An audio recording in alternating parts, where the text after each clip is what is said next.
Pemerintah menyiapkan BLT baru, yaitu BLT mitigasi resiko pangan sebesar Rp200.000 per bulan. BLT pangan ini akan dibagikan pada 18,8 juta penerima pada bulan Februari. BLT akan dibagikan langsung untuk 3 bulan, sehingga warga akan menerima Rp600.000. Bansos itu diberikan mengikuti kalender kebutuhan rakyat, bukan mengikuti kalender politik. Kapan rakyat membutuhkan, di situ diberi bansos. Ada jadwalnya. Jadwalnya sesuai kebutuhan rakyat, bukan sesuai dengan jadwal kebutuhan politik yang mau memberi. Karena yang memberi itu negara.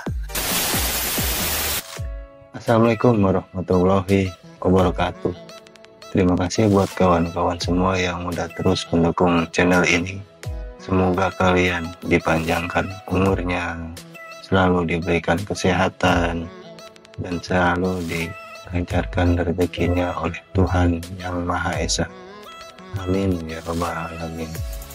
Dari melihat berita dan pernyataannya Pak Anies, ya gue sangat setuju sih. Kenapa bansos itu atau BLT dibagikan saat kalender pemilu? Mungkin ini kebetulan atau memang disengaja gitu kan, kita nggak tahu kan kenapa pas banget di bulan Februari sampai bulan Juni gitu. Dan kita tahu kan Juni itu kan pemilu putaran kedua gitu kan, hari pencoblosannya. Jadi ya ini memang kebetulan atau apa gitu ya. Silakan kawan-kawan tulis di kolom komentar ya. Oke guys, daripada berlama-lama, mari kita saksikan tanggapan para netizen. Selamat menyaksikan. Gas. Apa? Mau bohong lagi? Bantuan langsung tunai, subsidi, sekolah gratis, dan yang lainnya itu bukan presiden pribadi sama partai yang ngasih. Itu negara yang ngasih, pakai uang rakyat, pakai uang kita. Mau siapapun presidennya, semua itu masih tetap ada. Kan itu kewajiban negara, bukan janji-janji kampanye.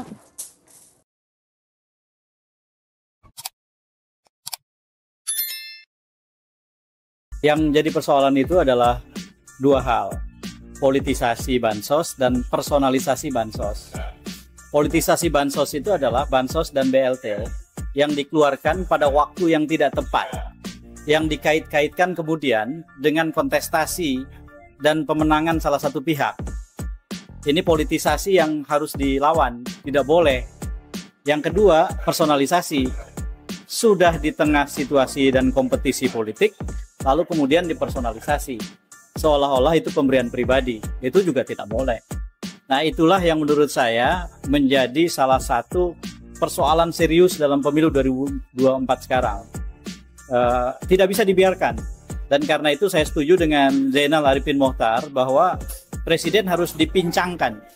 Kekuasaan presiden di Indonesia harus diatur oleh undang-undang lembaga kepresidenan yang di dalamnya ada pembatasan kekuasaan presiden, terutama pada masa-masa krusial di ujung pemerintahan.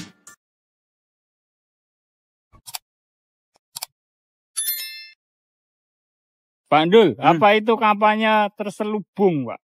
Kampanye terselubung adalah kampanye yang dilakukan di dalam sarung. Jadi sembakonya itu ditaruh di dalam tas. Ini ilegal, Mas. Ilegal. Ilegal fishing karena memancing dengan sembako di dalam sarung. Apalagi pada saat memancing harus berterima kasih kepada bapak-bapak yang tidak bersarung. Yang memancing haus, yang dipancing lapar. Tapi rakyat sudah cerdas. Ambil sarungnya karena sembako itu milik rakyat. Memilih Prabowo sama artinya memilih Jokowi 3 periode. Buka pemikiran yang sehat buat ke depan. Yaps, ini benar banget. Dan di dalam pidatonya, Bapak Prabowo sendiri dengan terang-terangan mengatakan bahwa saya ini timnya Pak Jokowi. Prabowo Gibran, beserta Koalisi Indonesia Maju, kami terang-terangan dan tidak malu-malu dan tidak mencela-mencela. Kami adalah timnya Pak Joko Widodo. Jadi sebenarnya yang ingin jadi presiden itu Bapak Jokowi Atau Bapak Prabowo, perubahan yang diusung oleh Bapak Anies ini harusnya bisa menjadi angin segar untuk seluruh masyarakat Indonesia, bahwa kita akan segera terbebas dari belenggu rezim yang benar-benar bobrok ini. Saya jadi keingat nih katanya Rocky Gerung, kalian wajib dengar ini ya. Kalau Amin Anies terjadi, maka akan terjadi perubahan radikal tuh, revolusi dalam sistem ekonomi. Kalau PDIP terjadi, maka Megawati akan balas dendam dan menghabisi seluruh legasi finansial dari Jokowi. Saya kira itu. Please banget, jangan sampai peluang untuk perubahan ini kita sia-siakan begitu saja.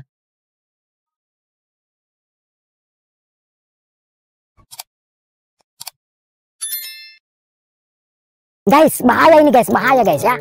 Calon presiden ini akan membahayakan kelangsungan hidup koruptor kita ya. Kalau dia terpilih guys, bahaya. Wah, ini nggak bisa dibiarkan ini guys ya. Anies kalau dia terpilih nanti guys ya, hukuman pemiskinan koruptor akan diterapkan. Wah, ini yang sangat ditakutkan para satwa-satwa koruptor kita guys ya. Terus Ganjar juga guys. Waduh, Ganjar juga ini bahaya juga ini guys ya. Kalau dia terpilih nanti, para satwa-satwa koruptor nanti akan diasingkan ke Nusa Kambangan guys. Wah, lebih bahaya juga ini guys. Bahaya juga ini guys ya. Nggak boleh dibiarkan yang kayak gini guys ya. Kalau Prabowo guys, dia akan terus berjuang untuk memberantas perkorupsian guys kalau dia terpilih. Wah, ini guys, ini bahaya semua ini guys ya. Jadi bagaimana caranya guys? Nah, siapapun yang terpilih nanti guys, usahakan pilih salah satu di antara mereka yang bisa dikendalikan ya, biar hukuman para satwa-satwa koruptor kita ini tidak terlalu berat guys ya. Seperti itu guys ya. Bahaya ini guys kalau kalian memilih yang bisa membahayakan kelangsungan hidup para satwa-satwa koruptor kita guys. Wah, nggak boleh dibiarkan ini guys. Nggak boleh dibiarkan.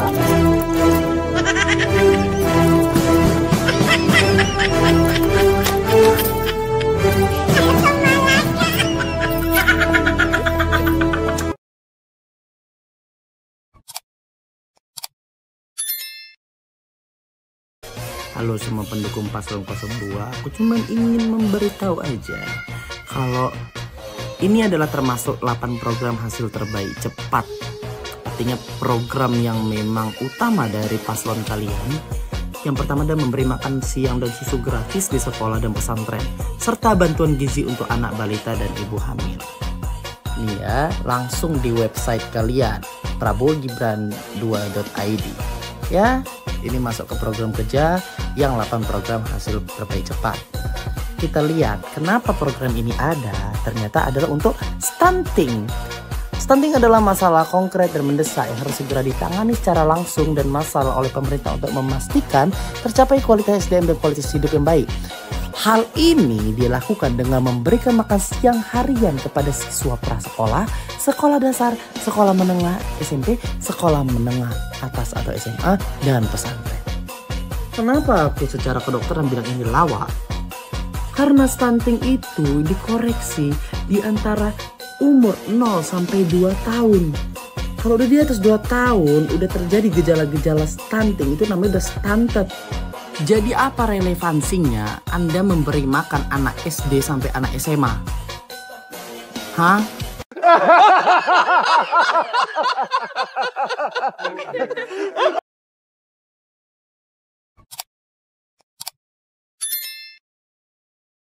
Pemimpin tuh yang peduli sama rakyat, bukan yang peduli sama penjabat.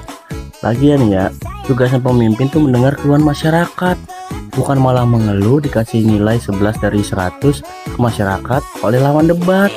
Aduh, ini mah capek-capek bayar pajak, masa milih calon yang menganggap wajib pajak kayak hewan di kebun binatang? Enak aja. Rugi dong.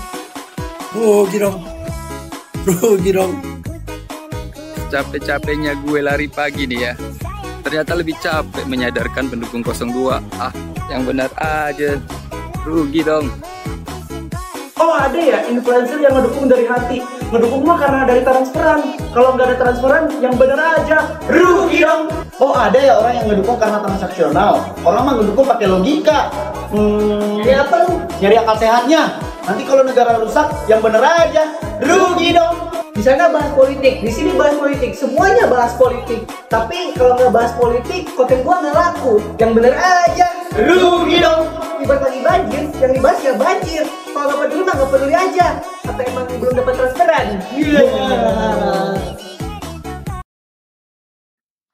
Oke guys, kita tadi udah mendengar semua curhatan para netizen.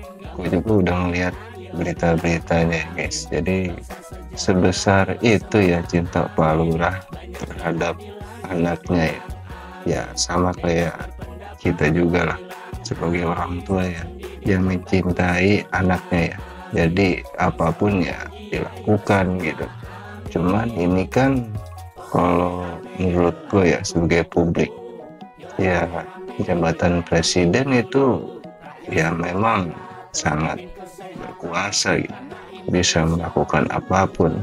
Cuman ya nggak sampai segitunya juga gitu kan, karena sebelumnya juga nggak seperti itu gitu.